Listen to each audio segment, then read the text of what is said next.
আসসালামু আলাইকুম প্রিয় দর্শক, অন্য মঞ্চের আলাপচারিতায় আপনাদের সকলকে আমন্ত্রণ জানাচ্ছি। বেগম খালেদা জিয়া বাংলাদেশের কয়েকবারের প্রধানমন্ত্রী। বেগম খালেদা জিয়া বাংলাদেশের একজন টপ নেত্রী। বেগম খালেদা জিয়া বিএনপির একার সম্পত্তি না, এটা তারেকের শুধুমাত্র মা নয়, আমাদেরও জানার অধিকার আছে। কারণ বিভিন্ন সূত্র থেকে জানা যাচ্ছে যে খালেদা জিয়া বোধহয় মারাই গেছেন। কিন্তু এই বিষয়ে বিএনপির সিদ্ধান্ত হচ্ছে তাদের ওই ডাক্তার জাহিদ ছাড়া আর কেউ এই বিষয়ে জনগণকে জানাতে পারবে না। কেননা ডাক্তার জাহিদকে এই চিকিৎসার মূল দায়িত্বভার নিয়েছে সারা বিশ্ব থেকে টপ সমস্ত ডাক্তার এসছেন। এমনকি এভার কেয়ারের টপ ডাক্তারটা কে এখন ওনার চিকিৎসার ভারে, সেটাও কিন্তু আমরা জানি না। ডাক্তার জাহিদের এই যোগ্যতা নাই যে বর্তমানে খালেদা জিয়া যে ক্রিটিক্যাল সিচুয়েশন আছেন শারীরিক, উনি যদি বেঁচেও থাকেন সেটা আমার কোঅর্ডিনেট করা, তার সেই ক্ষমতাই নাই। তার চেয়ে অনেক বড় বড় ডাক্তার প্রফেসররা সেখানে কোঅর্ডিনেট করছে খালেদা জিয়ার চিকিৎসা। আমরা তাদের কোনো নাম জানি না। আপনি জানেন যে খালেদা জিয়ার চিকিৎসায় এক্স্যাক্টলি কোন কোন ডাক্তার আছে? এই ডাক্তার এসছেন, ওই ডাক্তার এসছেন, আমরা তো ডাক্তারগুলোর নাম জানি না। এমনকি এখন শোনা যাচ্ছে যে তারেক রহমানের বউ এসে এই চিকিৎসা সমন্বয় করছে। সে কি আমার আলুর ডাক্তার? এমবিবিএস করার পর কি এক এমএসসি করেছে? সে তো টপ সার্জনও না, টপ ডাক্তারও না। বা যেই কারণে খালেদা জিয়া অসুস্থ হয়ে পড়েছেন বা উনি কমাতে আছেন, তো ডেফিনেটলি এই বিষয়ে সে স্পেশালিস্টও না। লন্ডনে সে প্র্যাকটিসও করে না। লন্ডনে কিন্তু সে জিপিও না, বড় প্রফেসর ডাক্তার হওয়া তো দূরের কথা। সে আবার কিসের আলুর সমন্বয় করবে চিকিৎসা? ফাইজলামি বাদ দেন, বিএনপি নেতারা ফাইজলামিটা বাদ দেন। মানুষের সঙ্গে বাটপাড়ি বন্ধ করেন, একেবারে সোজা কথা বললাম। কারণ খালেদা জিয়া শুধুমাত্র বিএনপি নেত্রী নন, খালেদা জিয়া বাংলাদেশের একজন শ্রেষ্ঠ নেত্রী। খালেদা জিয়ার স্বাস্থ্য সম্পর্কে সত্য কথা জানার অধিকার সাধারণ মানুষের আছে, ওনার পরিবারের আছে, জনগণের আছে, বিরোধী দলের নেতাদেরও আছে, বিদেশি বিভিন্ন সংস্থার রাষ্ট্রপ্রধানদেরও আছে খালেদা জিয়ার বর্তমান অবস্থা জানার। কে দিয়েছে জাহিদকে খালেদা জিয়ার একক অবস্থা বলার জন্য? খালেদা জিয়া তো একজন মানুষও বটে। উনি এভার কেয়ারের চিকিৎসাধীন আছেন। তো এভার কেয়ারের ডাক্তাররা কি করে? এভার কেয়ারের যারা দায়িত্বে আছেন ওনার চিকিৎসার, তাদেরকে ধরেন না কেন? যে এভার কেয়ারে যারা বোর্ড আছে চিকিৎসার, কোন কোন ডাক্তার আছে আমরা জানতে চাই। কোন কোন ডাক্তার, এবং এই ডাক্তারদের ভিতরে সমন্বয়কারী, প্রকৃতার্থে সমন্বয়কারী কোন ডাক্তার? হতেই পারে না এই ঠুনকো ডিগ্রি নিয়ে কোনো অবস্থাতেই তারেকের বউ মূল সমন্বয়কারী হতেই পারে না। কারণ এই বিষয়ে তার পড়াশোনাই নেই। যে সিচুয়েশন খালেদা জিয়া আছে, বাটপাড়ি বন্ধ করেন বিএনপি নেতারা, বাটপাড়ি বন্ধ করেন। খালেদা জিয়া আপনাদের একার সম্পত্তি না, ফাইজলামি বন্ধ করেন। এই মহিলাটাকে নিয়ে, এই মানুষটাকে নিয়ে ইত্রামিটা বন্ধ করেন। সব বিষয়ে রাজনীতি চলে না, সত্য কথা মানুষকে জানতে।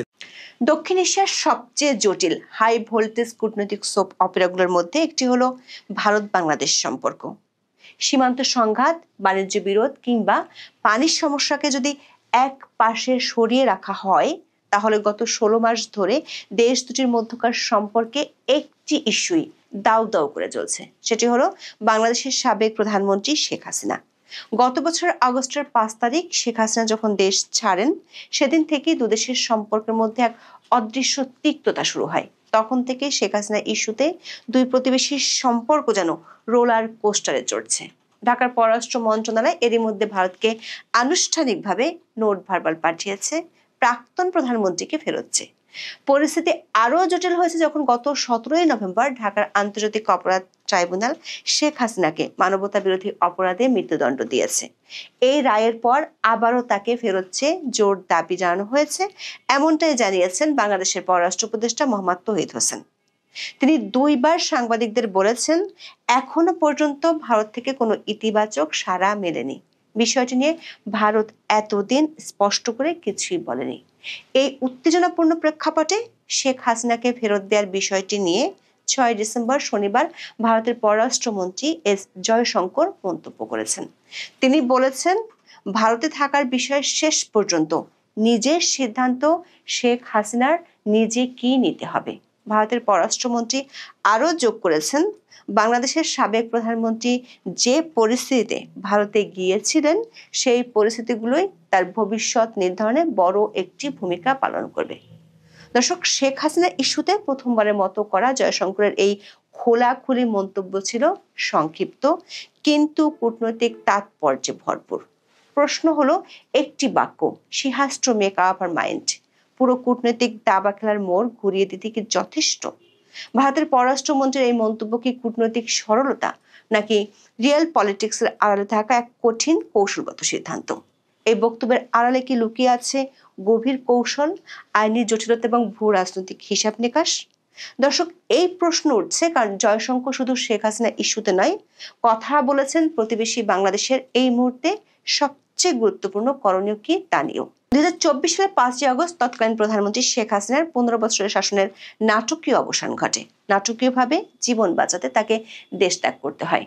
ছোট বোন শেখ রেহানাকে সঙ্গে নিয়ে একটি সামরিক হেলিকপ্টারে করে তিনি দ্রুত ভারতে চলে যান। এই নাটকীয় প্রস্থান ভারতের জন্য তাৎক্ষণিক এবং গভীর কৌশলগত উদ্বেগের জন্ম দেয়। যখন শেখ হাসিনা ভারতে যান তখন ভারতের পররাষ্ট্রমন্ত্রী এস জয়শঙ্কর পার্লামেন্টে জানিয়েছিলেন শেখ হাসিনা খুব কম সময়ের নোটিশে স্বল্প সময়ের জন্য ভারতে থাকার অনুমোদন চেয়েছিলেন। এটি ভারতকে আনুষ্ঠানিকভাবে রাজনৈতিক আশ্রয়ের বিতর্ক এড়াতে সাহায্য করেছিল। কিন্তু স্বল্পকালীন থাকার সেই অনুরোধ এখন প্রায় 16 মাস পেরিয়ে গেছে। দিল্লিতে বসে আওয়ামী লীগের নেতা কর্মীদের উদ্দেশ্যে শেখ হাসিনা বক্তব্য দেয়া নিয়ে খোদ বাংলাদেশের অন্তর্বর্তী সরকার প্রধান উপদেষ্টা অধ্যাপক ইউনূস বেশ কয়েকবার উষ্মা প্রকাশ করেছেন। ভারতের প্রধানমন্ত্রী নরেন্দ্র মোদীর সাথে বৈঠকেও অস্বস্তির কথা তুলে ধরেছিলেন। শেখ হাসিনাকে ফেরত চেয়ে গত বছর ডিসেম্বরে প্রথম নোট ভার্বাল পাঠানো হয়েছিল। নোট ভার্বাল হলো কূটনৈতিক যোগাযোগের একটি আনুষ্ঠানিক মাধ্যম। ঢাকার দাবি শেখ হাসিনাকে ফেরত দিতে হবে। বিশেষ করে সম্প্রতি ঢাকার আন্তর্জাতিক অপরাধ ট্রাইব্যুনাল যখন শেখ হাসিনাকে মানবতা বিরোধী অপরাধে মৃত্যুদণ্ড দিল তখন এই দাবি আরো জোরালো হয়। যদিও শেখ হাসিনা ও আওয়ামী লীগের পক্ষ থেকে এই রায়কে প্রত্যাখ্যান করা হয়েছে। এমন পরিস্থিতিতে ভারতের পররাষ্ট্র মন্ত্রণালয় শুধু জানিয়েছিল তারা শেখ হাসিনাকে নিয়ে আন্তর্জাতিক অপরাধ ট্রাইব্যুনালের ঘোষিত রায়টি নোট করেছে। তবে বাংলাদেশের পররাষ্ট্র উপদেষ্টা তৌহিদ হোসেন বলেছেন শেখ হাসিনাকে ফেরত যাওয়া হয়েছে এবং ভারতের কাছ থেকে কোনো ইতিবাচক সাড়া পাওয়া যায়নি। ভারতের নীরবতায় একটি বিষয় স্পষ্ট ছিল, অতিথি শেখ হাসিনাকে ভারত সরকার ফেরত দেওয়ার বিষয়ে কার্যতই কিছু বলবে না, বরং এক ধরনের কৌশলগত নীরবতা পালন করবে। কিন্তু 6 ডিসেম্বর ভারতের পররাষ্ট্রমন্ত্রী এস জয়শঙ্কর প্রথমবারের মতো এই ইস্যুতে একটি পরিষ্কার তবে কৌশলী মন্তব্য করেছেন। শনিবার নয়াদিল্লিতে হিন্দুস্তান টাইমস লিডারশিপ সামিটে এনডিটিভির সিও ও প্রধান সম্পাদক রাহুল কানওয়াল নানা বিষয়ে আলোচনার ফাঁকে এস জয়শঙ্করের কাছে প্রশ্ন রাখেন, শেখ হাসিনা যতদিন চান ততদিনই কি ভারতে থাকতে পারবেন? ভারতের সংবাদ মাধ্যম হিন্দুস্তান টাইমস বলছে, এই প্রশ্নের জবাবে জয়শঙ্কর বেশ তাৎপর্যপূর্ণ মন্তব্য করেছেন। এস জয়শঙ্কর বলেন, শেখ হাসিনা একটা নির্দিষ্ট পরিস্থিতিতে ভারত এসেছিলেন। তার মনে হয় শেখ হাসিনার সাথে যা ঘটেছে তার পেছনেও সেই পরিস্থিতি রয়েছে। আবার এটা এমন একটা বিষয় যেখানে তাকে মনস্থির করে সিদ্ধান্ত নিতে হবে। দর্শক, জয়শঙ্করের সংক্ষিপ্ত মন্তব্য কূটনৈতিক দিক থেকে অত্যন্ত গুরুত্বপূর্ণ।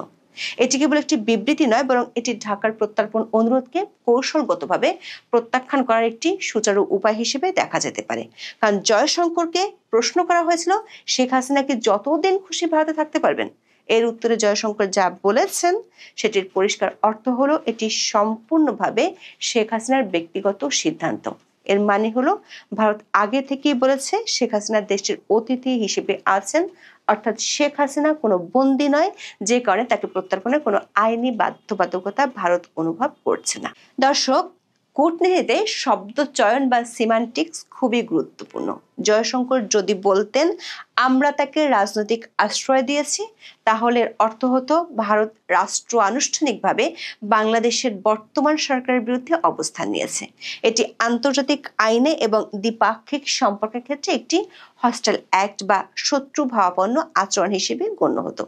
বরং যখন তিনি বলেন এটি শেখ হাসিনার ব্যক্তিগত পছন্দ এবং তিনি বিশেষ পরিস্থিতিতে এখানে এসেছেন, তখন তিনি কয়েকটি বার্তা দিচ্ছেন।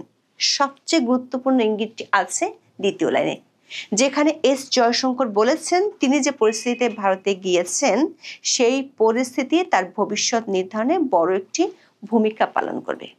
দর্শক, গত বছরের 5ই আগস্ট শেখ হাসিনার প্রাণনাশের হুমকি তৈরি হয়েছিল বলেই ভারত তাকে আশ্রয় দিয়েছিল। অর্থাৎ যে বিপজ্জনক পরিস্থিতিতে শেখ হাসিনা দেশ ছেড়েছেন সে পরিস্থিতি আর নেই, এমন অবস্থা তৈরি হলেই শেখ হাসিনা হয়তো সিদ্ধান্ত নিতে পারেন, এমনটাই ইঙ্গিত পাওয়া যায় ভারতীয় পররাষ্ট্রমন্ত্রীর কাছ থেকে। ভারতের সাথে বাংলাদেশের বন্দি বিনিময়ের যে চুক্তি আছে সেটির আলোকে বিবেচনা করলে জয়শঙ্করের এই মন্তব্য ঢাকার প্রত্যর্পণ দাবিকে দুর্বল করে দেয়। 2013 সালের ভারত বাংলাদেশ প্রত্যর্পণ চুক্তির 6-1 অনুচ্ছেদে স্পষ্ট বলা আছে, যদি অপরাধটি রাজনৈতিক চরিত্রের হয় তবে প্রত্যর্পণ অস্বীকার করা যাবে। আবার চুক্তির 8-3 অনুচ্ছেদে বলা হয়েছে, যদি অনুরোধকারী রাষ্ট্র ন্যায় বিচারের স্বার্থে বা সদিচ্ছার সাথে অভিযোগ না আনে অথবা যদি অভিযুক্ত ব্যক্তি ন্যায় বিচার না পাওয়ার আশঙ্কা থাকে তবে প্রত্যর্পণ বাতিল করা যেতে পারে। দর্শক, ভারতের পররাষ্ট্রমন্ত্রীর কথা থেকে বোঝা যাচ্ছে যতবারই নোট ভার্বাল পাঠানো হোক না কেন আইনি পথে শেখ হাসিনাকে ফেরত পাওয়ার সম্ভাবনা অনেকটা ইলিশ মাছের গাছে ওঠার সমান।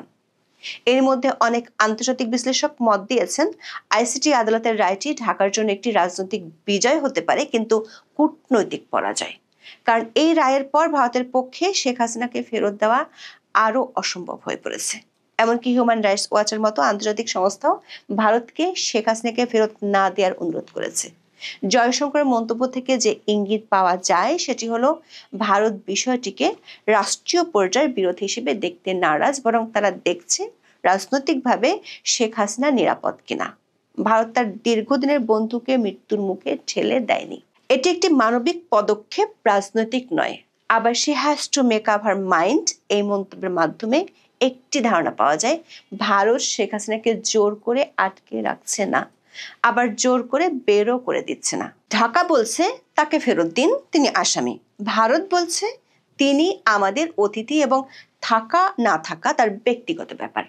এর মাধ্যমে ভারত কূটনৈতিক সফট কৌশলে ঢাকার প্রত্যর্পণ দাবিকে পাশ কাটিয়ে গেল। সিদ্ধান্তটি শেখ হাসিনার উপর ছেড়ে দিয়ে ভারত নিজের কাঁধ থেকে কিছুটা দায় নামিয়ে রাখলো। দিল্লি এই দায়ভারটি শেখ হাসিনাকে ফেরত দিয়েছে, তিনিই মনস্থির করবেন। দর্শক, কূটনৈতিক দৃষ্টিকোণ থেকে দেখলে এস জয়শঙ্করের এই মন্তব্য একই সাথে সর্বোচ্চ নমনীয়তা এবং সর্বনিম্ন আনুষ্ঠানিক প্রতিশ্রুতি। দর্শক, জয়শঙ্কর শুধু শেখ হাসিনার ব্যক্তিগত সিদ্ধান্তের কথা বলেই থামেননি, তিনি বাংলাদেশের অন্তর্বর্তী সরকারের উদ্দেশ্যে বেশ কয়েকটি স্পষ্ট বার্তা দিয়েছেন, যা শেখ হাসিনার প্রত্যাবাসন ইস্যুর চাইতেও গুরুত্বপূর্ণ। বিশেষ করে কথা বলেছেন বাংলাদেশের নির্বাচন নিয়ে। বাংলাদেশের অতীত রাজনৈতিক বিষয়গুলোর কথা উল্লেখ করে ভারতের পররাষ্ট্রমন্ত্রী বলেন, তারা যা শুনেছেন তা হলো বাংলাদেশের মানুষ, বিশেষ করে যারা এখন ক্ষমতায় আছেন, তাদের আগের নির্বাচনগুলো কিভাবে পরিচালিত হয়েছিল সেটা নিয়ে সমস্যা ছিল। এখন সমস্যা যদি নির্বাচনী হয় তাহলে প্রথম কাজ হবে একটি সুষ্ঠু নির্বাচন করা। দর্শক, 2014 থেকে 2024 সাল পর্যন্ত আওয়ামী লীগ সরকারের আমলে অনুষ্ঠিত 3টি নির্বাচন বেশ বিতর্কিত। জয়শঙ্কর সেই অতীত তুলে ধরে বর্তমান সরকারের আসল কাজ কি সেটিরই ইঙ্গিত দিলেন। যদিও ভারত অনেকদিন ধরে বলে আসছে দেশটি বাংলাদেশের অবাধ, সুষ্ঠু ও অন্তর্ভুক্তিমূলক নির্বাচন চায়, আবার বাংলাদেশের ভেতর থেকেও একই ধরনের দাবি আছে। এস জয়শঙ্করের ইঙ্গিতটি হলো, সমস্যা যদি নির্বাচনী হয় তাহলে অবাধ, সুষ্ঠু, নিরপেক্ষ এবং অন্তর্ভুক্তিমূলক নির্বাচন করতে এত দেরি হচ্ছে কেন। সাথে তিনি জুড়ে দিয়েছেন, একটি গণতান্ত্রিক দেশ হিসেবে যে কোনো গণতান্ত্রিক দেশের মতোই বাংলাদেশ গণতান্ত্রিক প্রক্রিয়ার মাধ্যমে জনগণের ইচ্ছার প্রতিফলন ঘটাতে চায়, এমনটাই তারা আশা করেন। আবার অধ্যাপক ইউনূসের আমলে নয়, ভবিষ্যৎ নির্বাচিত সরকারের আমলে যে পরিস্থিতির উন্নতি হবে সেটিও বলে দিয়েছেন। দর্শক, ভারত ও বাংলাদেশের সম্পর্ক এখন কোল্ড পিস বা শীতল শান্তির পর্যায়ে আছে।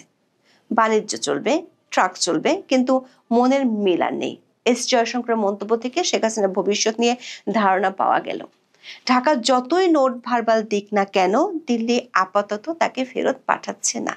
এটি কৌশলগতভাবে প্রত্যর্পণের দাবিকে প্রত্যাখ্যান করা একটি সুচারু আইনি মোড়কে ঢাকা উপায়। আবার অধ্যাপক ইউনূসের আমলে যে ভারতের সাথে বাংলাদেশের সম্পর্কের খুব বেশি উন্নতির আশা নেই সেই ইঙ্গিত পাওয়া গেছে তার বক্তব্য থেকে। এই ভূ রাজনৈতিক টানাপোড়েন আগামী দিনগুলোতে হয়তো আরো জটিল হতে চলেছে। এই স্বাধীনতা যুদ্ধের সপক্ষের, মুক্তিযুদ্ধের সপক্ষের, অসাম্প্রদায়িক চেতনার সপক্ষের, গণতন্ত্রের সপক্ষের, বাঙালিত্বের সপক্ষের যে মানুষরা আছে এই মানুষদের জন্য একটা খারাপ সময় যাচ্ছে। এই খারাপ সময়টি বাংলাদেশে শুধু যাচ্ছে এটা আমি বলবো না, এটা পুরো পাক ভারত উপমহাদেশের জন্য একটা যুদ্ধক্ষেত্র তৈরি হচ্ছে। বাংলাদেশ কিন্তু পাকিস্তান এবং ভারত যুদ্ধের একটি ক্ষেত্র আস্তে আস্তে আস্তে আস্তে প্রস্তুত হচ্ছে। কারণ বাংলাদেশে যে নিয়মিত সেনাবাহিনীটি আছে এই সেনাবাহিনীটি বর্তমানে অকার্যকর অবস্থায় আছে। আপনি বিশ্বাস করেন সেনাবাহিনীর উড়িয়ে দিবে হাসনাত নাকি ওয়াকার, হাসনাত হাসনাত এরকম ধ্বনি হয়, কিন্তু সেনাবাহিনীর কোনো মুরুদ থাকে না তাদের এটার প্রতিবাদ করার। সেনাবাহিনীর এতজন অফিসারকে এই পুলিশ গাড়িতে করে যে মানে ক্যাঙ্গারু কোর্টে নিয়ে দাঁড় করায়, সেনাবাহিনীর কোনো বার্গেনিং ক্যাপাসিটি নেই। সেনাবাহিনী আজকে বাংলাদেশে থাকা এবং না থাকার মধ্যে কোনো তফাৎ নেই। বাংলাদেশে সেনাবাহিনী ডিপ্লয় আছে, কিন্তু তারপরেও হত্যা, ধর্ষণ, লুণ্ঠন, রাহাজানি এবং দখলবাজি, চাঁদাবাজি দেদারচে চলছে। তার মানেটা কি দাঁড়াচ্ছে? বাংলাদেশে যে সেনাবাহিনীটি আছে সেই সেনাবাহিনীটি এখন কার্যকর কোনো সেনাবাহিনী হিসেবে নেই। এই সেনাবাহিনীর ভিতরে পাকিস্তানের চররা আসছে, পাকিস্তানের উপসেনাপ্রধান এসছে, পাকিস্তানের নৌবাহিনী, বিমান বাহিনী এবং পুলিশ প্রধানরা আসছে। এসে এখানে বসে সেনানিবাসে বসে তারা সলা পরামর্শ করছে জামাতে ইসলামীর সাথে এবং ডক্টর ইউনূসের সাথে লিয়াজু করে বাংলাদেশের সেনাবাহিনীর যেই সব জায়গাগুলো খুবই ইম্পর্টেন্ট সেই সব জায়গা আমরা শুনেছি তারা টেকনিক্যালি দখলে নিয়েছে, অথবা তাদের পছন্দ মতো। অর্থাৎ বাংলাদেশ যখন যে সেনাবাহিনীটি আছে এই সেনাবাহিনীটি কিন্তু বেশিরভাগ গড়ে উঠেছিল আওয়ামী লীগের সময়। তো আওয়ামী লীগের সময়ে আপনারা একটা শোরগোল শুনেছিলেন যে আওয়ামী লীগ না হলে কাউকে সেনাবাহিনীতে নেওয়া হয় না। এখন দেখেন সেনাবাহিনীর ভিতরে বড় বড় অনেক অফিসার আছে যারা জামাতের পদলেহন করে। তাহলে এরা কোত্থেকে এসছে? এরা জন্মগতভাবেই জামাত ছিল। প্রধানমন্ত্রী শেখ হাসিনা, জননেত্রী শেখ হাসিনা কিন্তু একটা কথা বলেছিলেন যে আওয়ামী লীগ, বিএনপি, জামাত বুঝি না। যোগ্যতর মানুষ যারা যোগ্যতার ভিত্তিতে সেনাবাহিনীতে, বিমান বাহিনীতে বা নৌবাহিনীতে জায়গা পাবে তাদেরকে আইন মোতাবেক জায়গা দিতে হবে। তার মানে তিনি ছাত্রলীগ, যুবলীগ আর আওয়ামী লীগ চিন্তা ভাবনা করেননি। যদি করতেন আজকে আর্মির ভিতরে আওয়ামী লীগ ছাড়া কোনো লোক পাওয়া যেত না, প্রশাসনে আওয়ামী লীগ ছাড়া কোনো লোক পাওয়া যেত না। আপনি চিন্তা করেন মঈনুদ্দিন ফখরুদ্দিনের 2 বছর, এই ইউনূসের 1.5 বছর, 1 বছর, 3 বছর, শেখ হাসিনার 17 বছর, 20 বছর। বাংলাদেশের মানুষ চাকরি করে কত বছর? 20 বছর থেকে 22 বছরের পরে বাংলাদেশ সেনাবাহিনীতে কোনো লোকে থাকে না। তার মানে দেখেন যে আসলে শেখ হাসিনা এটা করেনি। এখন এই শেখ হাসিনার এই সরলতার সুযোগ নিয়ে, দেশপ্রেমের সুযোগ নিয়ে, আইনের শাসনের সুযোগ নিয়ে এবং রুল অফ ল এর প্রতি যে তার শ্রদ্ধা এবং যার যার যোগ্যতা অনুসারে যে চাকরি পাওয়া, যোগ্যতা অনুসারে জায়গা পাওয়া, সেটা যে তার নীতি, সেই নীতিটাই আজকে তার জন্য কাল হয়েছে। আজকে সেনাবাহিনীর ভিতরে এইসব পাকিস্তানি চর শক্ত হয়ে বসেছে এবং তারা রেগুলার পাকিস্তানকে খবরাখবর দিচ্ছে। আপনারা জানেন যে পিলখানা হত্যাকাণ্ড নিয়ে সেনাবাহিনী যে কথা বলেছে এটার ধারে কাছেও কিন্তু সরকার নেই, কিন্তু সেনাবাহিনী কিছু করতে পারছে না। সেনাবাহিনীর সাথে পরামর্শ না করেই আমাদের নিরাপত্তা উপদেষ্টা খলিলকে আমেরিকা থেকে উড়িয়ে এনে বসানো হয়েছে। তার মানেটা কি? বাংলাদেশ সেনাবাহিনী এখন আর বাংলাদেশের সার্বভৌম রাষ্ট্রের সেনাবাহিনী হিসেবে নেই। এটাতে এখন পাকিস্তানি চরেরা গিজগিজ গিজগিজ করছে এবং তারা রেকি করছে বাংলাদেশের সাথে ভারতের যে 4000 বর্গ কিলোমিটার যে জায়গা, আমাদের যে সীমান্ত রয়েছে, এই 4000 কিলোমিটার জুড়ে এখন কিন্তু রেকির কাজ চলছে। কারা রেকি করছে? পাকিস্তানি বাহিনী রেকি করছে, তাদের দোসররা রেকি করছে। জামাতের অনেক নেতা এটার সাথে জড়িত রয়েছে এবং উগ্র মৌলবাদীদের এখানে অনেকে রয়েছে। জৈশে মোহাম্মদী, লস্করে তৈয়বা, তেহরিকে তালেবান, এরাও কিন্তু বাংলাদেশের ভেতরে এসে এই কাজকর্ম চালাচ্ছে। এখন ভারত কি করবে? ভারত কি এই বাংলাদেশটাকে এই যুদ্ধক্ষেত্র হিসাবে বেছে নেবে, না পাকিস্তানের সাথে যুদ্ধ করবে? এখন আলটিমেটলি বাংলাদেশে যে সরকারটি আছে সেটি হচ্ছে পাকিস্তানি ভাবধারার অন্তর্বর্তীকালীন সরকার।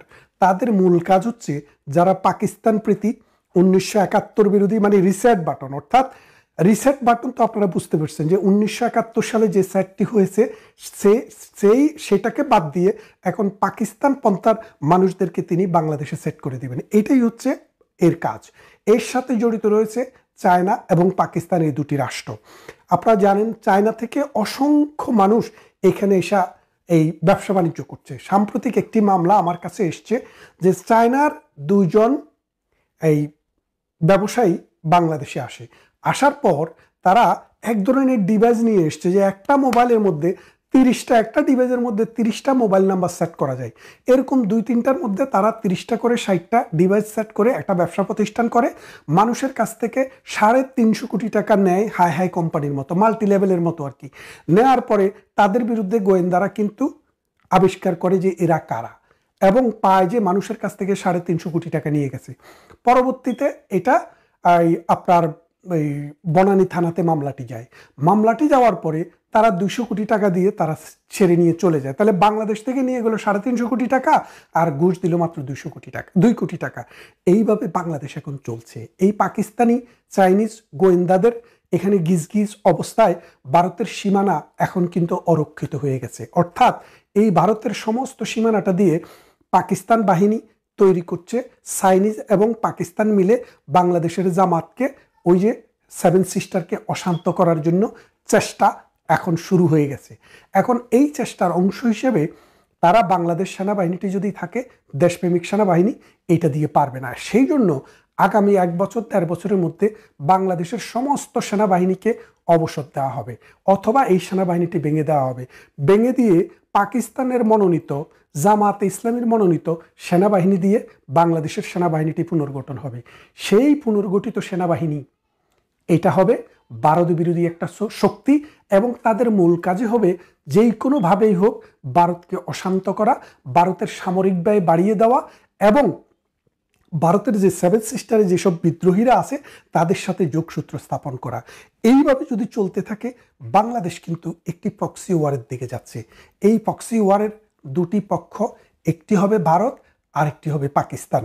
বাংলাদেশ হবে কি দাবার গুটি। এই বাংলাদেশ দাবার গুটি হয়ে যুদ্ধ অবস্থা বিরাজ করবে। ঢাকা, চিটাগং, রাজশাহী, খুলনা, বড় বড় শহরগুলোতে তখন হয় পাকিস্তান বোমা বর্ষণ করবে, না হয় ইন্ডিয়া বোমা বর্ষণ করবে। মাঝখান দিয়ে এই সোনার বাংলাটি গেরিলা যুদ্ধের ক্ষেত্র তৈরি হবে। এই গেরিলা যুদ্ধে কে জিতবে কে হারবে সেটা কিন্তু বড় কথা নয়, সেটা আমরা জানি না, আপনারাও জানেন না। কিন্তু এই গেরিলা যুদ্ধে হেরে যাবে বাংলাদেশ। এই বাংলাদেশটি একটি গৃহযুদ্ধকে অ্যাফোর্ড করতে পারবে না। কেন পারবে না? দেখেন, বাংলাদেশের মানুষ 18 কোটি, অল্প একটু জায়গায় এই 18 কোটি মানুষের বসবাস। যখন কোনো দেশে যুদ্ধ হয়, সেই দেশের মানুষকে পৃথিবীর কোনো দেশ কিন্তু তার দেশে নিতে চায় না। তখন কি হবে? ইউরোপ, আমেরিকার দরজা চিরতরে বাংলাদেশের জন্য বন্ধ হয়ে যাবে। অস্ট্রেলিয়া, কানাডা, নিউজিল্যান্ড তারাও সেই দরজাটি বন্ধ করে দিবে। তাহলে আমাদের মেধা বাইরে গিয়ে যে আরও উন্নত হয়ে আসবে, দেশকে সার্ভ করবে। আমরা যদি আমাদের সমাজের দিকে দেখি, আমার গ্রাম আপনার গ্রাম, যেগুলো গ্রাম, সেখানে যা দেখেন এই সমাজটা টিকে আছে 60% বিদেশি টাকার উপরে। অর্থাৎ সৌদি আরব, বাহরাইন, কুয়েত, কাতার, ওমান, এইরকমভাবে মিডল ইস্টে লক্ষ লক্ষ মানুষ এই সমাজটাকে টিকিয়ে রেখেছে। একটি যুদ্ধ যখন শুরু হবে, সেই যুদ্ধকালীন সময়ে কোনো দেশ এই যুদ্ধ চলা রাষ্ট্রের সাথে কিন্তু তারা কিন্তু শ্রমিক বিনিময় করে না। তাহলে বাংলাদেশে কোলাপস করবে। এই কোলাপসের ফলে কার লাভ হবে কার ক্ষতি হবে জানি না, কিন্তু বাংলার যে 1000 বছরের যে সমাজ ব্যবস্থা, এই সমাজ ব্যবস্থাটি মুখ থুবড়ে পড়বে। এখন ইখতিয়ার উদ্দিন আর বখতিয়ার খিলজিদের দিন এখন নেই। এখন মানুষের যে আধুনিক জীবন, মানুষের যে এই ইন্টারনেট, কম্পিউটার, মোবাইল ফোন, এই বিষয়গুলো মানুষের জীবনের অনুষঙ্গ। এই জিনিসগুলো চালানোর পয়সাও মানুষের হাতে থাকবে না। পাকিস্তান এমন একটি রাষ্ট্র যার দেওয়ারও কোনো ক্ষমতা নেই। চায়না এমন একটি রাষ্ট্র, তারা কাউকে দেয় না, শুধু নেয়, ঋণ দেয়, ঋণ দিয়ে দেশটি সুদ্ধা গিলে ফেলে। কিন্তু ব্রিটেন, আমেরিকা, ইউরোপ তারা ঋণ দেয়, উন্নত করে, নিয়েও যায়, কিন্তু যা নেয় তার চেয়ে বেশি তারা দেয়। মানুষকে সম্মান করে, ইজ্জত করে, সমাজকে বিনির্মাণে সহযোগিতা করে। কিন্তু চায়না তার টোটাল ব্যতিক্রম। চায়না যে দেশে গিয়েছে সেই দেশ ধ্বংস হয়ে গিয়েছে। আর আমেরিকা যদি কারো প্রতি কুনজর দেয়, সেই কুনজর এমন এক অবস্থা, রূপ গুণ সব জোরে পড়ে যায়। বাংলাদেশকে আজকে আমেরিকা, চায়না, পাকিস্তান মিলে এমন একটি জায়গায় নিয়ে গেছে, বাংলাদেশের মানুষ কিন্তু সেটা কল্পনাও করতে পারছে না। এই যে মুনাফেক ইউনূসকে বসিয়েছে, আপনারা জানেন পলাশীর প্রান্তরে নবাব সিরাজউদ্দৌলার কাছের মানুষ ছিল মীর জাফর আলী খান। সেই মীর জাফরের চাতুর্য, সেই মীর জাফরের বিশ্বাসঘাতকতায় 190 বছর বাংলার স্বাধীনতা সূর্য যেভাবে অস্তমিত হয়ে গিয়েছিল, বাংলা যেভাবে মাৎসন্যায় পরিণত হয়েছিল, সেই বাংলা এখন এই 53 বছর পর স্বাধীনতার ঠিক আরেকজন মীর জাফরকে বাঙালি খুঁজে পেয়েছে। এই মীর জাফরও এই দেশটিকে একটি যুদ্ধক্ষেত্র বানিয়েই ছাড়বে। আসুন আমরা প্রতিরোধ করি। আমার সোনার বাংলা, এই দেশকে আমরা সত্যিকারের বাংলাদেশ বানাই এবং স্বাধীনতার মন্ত্রে যারা জীবন দিয়েছিল তাদের প্রতি শ্রদ্ধা রেখে এই দেশটার পাশে এসে দাঁড়াই। ভারত যদি এখন থেকেই যদি উদ্যোগী না হয়, ভারত যদি এখন থেকে এখানে যুদ্ধ বন্ধের চেষ্টা না করে, বিশ্বশক্তিকে সাথে নিয়ে যদি এই জায়গাটি, এই পাকিস্তানের এই অবাধ বিচরণকে যদি বন্ধ না করে, তাহলে ভারতের জন্য কিন্তু করুণ পরিণতি মানে সামনে ধেয়ে আসছে। আসুন ভারত, আমেরিকা, পাকিস্তান, বাংলাদেশ অথবা চায়না সবার শুভবুদ্ধির উদয় হোক এবং এই সোনার বাংলাটি বেঁচে যাক। ভারত সরকারের পঞ্চপাণ্ডব আছে। এই পঞ্চপাণ্ডবের নেতৃত্বে আছেন প্রধানমন্ত্রী নরেন্দ্র মোদী, বিদেশমন্ত্রী এস জয়শঙ্কর, স্বরাষ্ট্রমন্ত্রী অমিত শাহ, প্রতিরক্ষামন্ত্রী রাজনাথ সিং এবং জাতীয় নিরাপত্তা উপদেষ্টা অজিত দোভাল।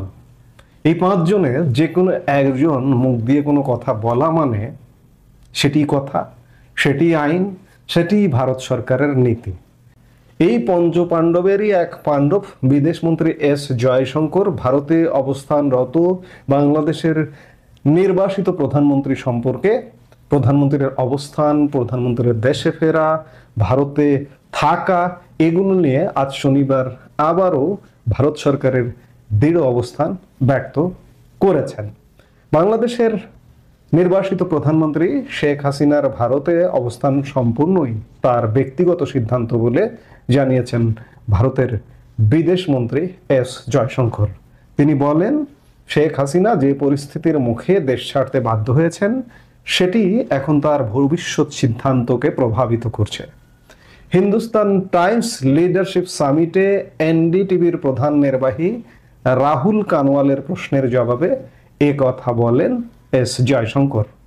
6 ডিসেম্বর এনডিটিভির এক প্রতিবেদনে এ তথ্য জানানো হয়েছে। আপনারা জানেন যে ভারত থেকে শেখ হাসিনার প্রত্যর্পণ বিষয়ে এ পর্যন্ত বাংলাদেশের পররাষ্ট্র মন্ত্রণালয় বা বাংলাদেশ সরকার 2 ধাপে চিঠি দিয়েছে। প্রথম ধাপে গত ডিসেম্বর, যে চিঠির কোনো পাত্তা দেয়নি ভারত সরকার। দ্বিতীয় ধাপে এই যে বাংলাদেশের আইসিটির যে একটা রায় হয়েছে, সাজানো গোছানো রায়, এই রায় পরবর্তী সময়েও একটি চিঠি দিয়েছে। এবং গত শুক্রবার পর্যন্ত বাংলাদেশের পররাষ্ট্র উপদেষ্টা তৌহিদ হোসেন বলেছেন ভারত এখনো পর্যন্ত চিঠি বা কোনো উত্তর দেয়নি। গত বছরের অগাস্টে এক বিশেষ পরিস্থিতিতে শেখ হাসিনা বাংলাদেশ সেনাবাহিনীর সহায়তায় ভারতে আশ্রয় নেন। সে সময় দেশে বিক্ষোভে শত শত মানুষের মৃত্যু হয় এবং হাজারো মানুষ আহত হন। 78 বছর বয়সী শেখ হাসিনাকে গত মাসে ঢাকার একটি বিশেষ ট্রাইব্যুনাল তার অনুপস্থিতি অবস্থাতেই মানবতা বিরোধী অপরাধের অভিযোগে মৃত্যুদণ্ড দিয়েছে। এই মামলাটি ছিল তার সরকারের গত বছরের ছাত্র আন্দোলন দমনের সম্পর্কিত। আজকের এই সামিটের এক প্রশ্নের জবাবে জয়শঙ্কর বলেন, তিনি যে পরিস্থিতিতে এখানে এসেছেন সেটি এখন মূল বিষয়, তার সিদ্ধান্ত তাকেই নিতে হবে। বাংলাদেশের নতুন রাজনৈতিক বাস্তবতার প্রেক্ষাপটে জয়শঙ্কর জোর দিয়ে বলেন, ভারত তার প্রতিবেশী দেশে একটি বিশ্বাসযোগ্য গণতান্ত্রিক প্রক্রিয়া দেখতে চায়। তিনি বলেন, বাংলাদেশে যারা এখন ক্ষমতায় আছেন তারা অতীতের নির্বাচন প্রক্রিয়া নিয়ে আপত্তি তুলছেন। যদি সমস্যা নির্বাচনই হয় তবে প্রথম কাজ হবে একটি সুষ্ঠু নির্বাচন নিশ্চিত করা। খেয়াল করুন জয়শঙ্কর কি বলছেন। এই যে এখন যারা ক্ষমতায় আছেন ইউনূস সরকার কিংবা তার সঙ্গে যে রাজনৈতিক দলগুলো আছে, তাদের সবচেয়ে বড় অভিযোগটা কি? অভিযোগটা হচ্ছে আওয়ামী লীগ সরকারের সময়ের যে নির্বাচন 2014, 2018, 2024, জয়শঙ্কর বলছেন যে আপনারা ইউনূস সরকার, এইভাবে বোঝাতে চাইছেন জয়শঙ্কর যে আপনারা ইউনূস সরকার কিংবা আপনারা রাজনৈতিক বন্দোবস্ত, আপনারা অতীতের নির্বাচনগুলোকে প্রশ্নবিদ্ধ করছেন। তাহলে সামনে যে নির্বাচনটা হচ্ছে ওটিকে প্রশ্নবিদ্ধ করতে হলে আগামী নির্বাচনটা কিন্তু সুষ্ঠু হতে হবে। ভারত কিন্তু আবারও জোর দিল আগামী নির্বাচনকে সুষ্ঠু করার। জয়শঙ্কর আরও বলেন, ভারত বাংলাদেশের ভবিষ্যৎ সম্পর্কে আশাবাদী এবং দুই দেশের সম্পর্ক গণতান্ত্রিক মূল্যবোধের ভিত্তিতেই সবচেয়ে ভালো অবস্থায় পৌঁছাতে পারে। তিনি বলেন, আমরা বাংলাদেশের মঙ্গল কামনা করি। গণতান্ত্রিক দেশ হিসেবে আমরা চাই জনগণের ইচ্ছা একটি স্বচ্ছ ও গণতান্ত্রিক প্রক্রিয়ার মাধ্যমে প্রতিফলিত হোক। যাই হোক, শেখ হাসিনার ভারতে অবস্থান সম্পর্কে এস জয়শঙ্কর পঞ্চপাণ্ডবের এক পাণ্ডবের সুস্পষ্ট বার্তা যে শেখ হাসিনা তার ইচ্ছাধীন, তাকে ভারত সরকার নিয়ন্ত্রণ করবে না, তিনি যতদিন খুশি ভারতে থাকতে পারবেন এবং বাংলাদেশে একটি অবাধ নিরপেক্ষ নির্বাচনের বার্তা দিলেন এস জয়শঙ্কর আবারও। এই যে শেখ হাসিনার বিরুদ্ধে যে রায় হয়েছে, মৃত্যুদণ্ডের রায় হয়েছে, আবার তার পরবর্তী সময়ে প্লট দুর্নীতি মামলায় 21 বছর সাজার রায় হয়েছে, ইত্যাদি রায় হয়েছে। এই যে মৃত্যুদণ্ডের যে রায় হলো, পৃথিবীর কোনো দেশ কি বলেছে যে ভারতের উচিত শেখ হাসিনাকে বাংলাদেশে ফেরত দেওয়া কিংবা ফেরত দিন, এমনকি জোর দিয়েছে? জোর দেয়নি। কাজেই বাংলাদেশের বর্তমান বন্দোবস্ত বা বর্তমান ব্যবস্থায় কি রায় দিল ভারত, এটিকে কোনোভাবে ধরছে না, কিংবা বাকি বিশ্ব এটিকে কোনোভাবেই ধরছে না। আমি এর আগেও অসংখ্য ভিডিওতে বলেছি যে আপনারা রায় দিতে পারেন, কিন্তু সেই রায় বাস্তবায়ন করা কিংবা শাস্তি কার্যকর করা এটি একটা অসম্ভব একটা ব্যাপার। এবং ভারতে শেখ হাসিনার অবস্থান সম্পর্কে আবারও আমরা আজকে ভারতের দৃঢ় অবস্থান সম্পর্কে জানতে পারলাম যে ভারতের অবস্থান এটাই, আমরা আগে থেকেই জানি যে ভারত কোনোভাবে শেখ হাসিনাকে প্রত্যর্পণ করবে না এবং শেখ হাসিনা এই যে আজকের যে ব্যবস্থা, এই ব্যবস্থায় নিজেও আসবেন না, আসবেন তিনি সেই পাকা ব্যবস্থা করে। যতই নাড়াচাড়া করো না কেন, বর্তমান যে সরকার, বর্তমান যে বন্দোবস্ত শেখ হাসিনাকে ফেরাতে পারবে না। আবার যে তোমরা বলছো যে অতীতের নির্বাচনগুলো খারাপ ছিল, প্রশ্নবিদ্ধ ছিল, কিন্তু আজকে এই মুহূর্তে বসে আজকে 6 নভেম্বর বাংলাদেশের অবস্থা দেখে যদি কেউ চিন্তা করেন যে বাংলাদেশ আবারও সেই 2014, 18, 24-এর বিতর্কিত নির্বাচনের দিকেই যাচ্ছে। এখন পর্যন্ত আমরা যেটি দেখছি নির্বাচন হবে না, কিন্তু বলছেন যে আগের নির্বাচনগুলো প্রশ্নবিদ্ধ ছিল, আবার আমরা প্রশ্নবিদ্ধ নির্বাচনের দিকে যাচ্ছে। কি হচ্ছে এগুলো? কি এস জয়শঙ্কর সেটাই বুঝিয়ে দিল। শেখ হাসিনাকেও এভাবে গোজামেল দিয়ে রায় দিয়ে তাকে শাস্তি কার্যকর করাও যাবে না, তাকে ফেরতও আনা যাবে না, এবং একটা সেই একই স্টাইলের নির্বাচন করলে সেই নির্বাচনও টিকবে না। জয়শঙ্করের বক্তব্যে আবার সেটি বেরিয়ে এলো। ভারত স্বীকৃতি দেবে না, পৃথিবীও স্বীকৃতি দেবে না। ভারত পৃথিবীতে কতটা গুরুত্বপূর্ণ দেখলেন, দুদিন আগে পুতিন ভারত সফর করে গেলেন। মার্কিন যুক্তরাষ্ট্র ভারতের দিকে আবার ধেয়ে আসছে ভারতের সাথে সম্পর্ক তৈরি করার জন্য।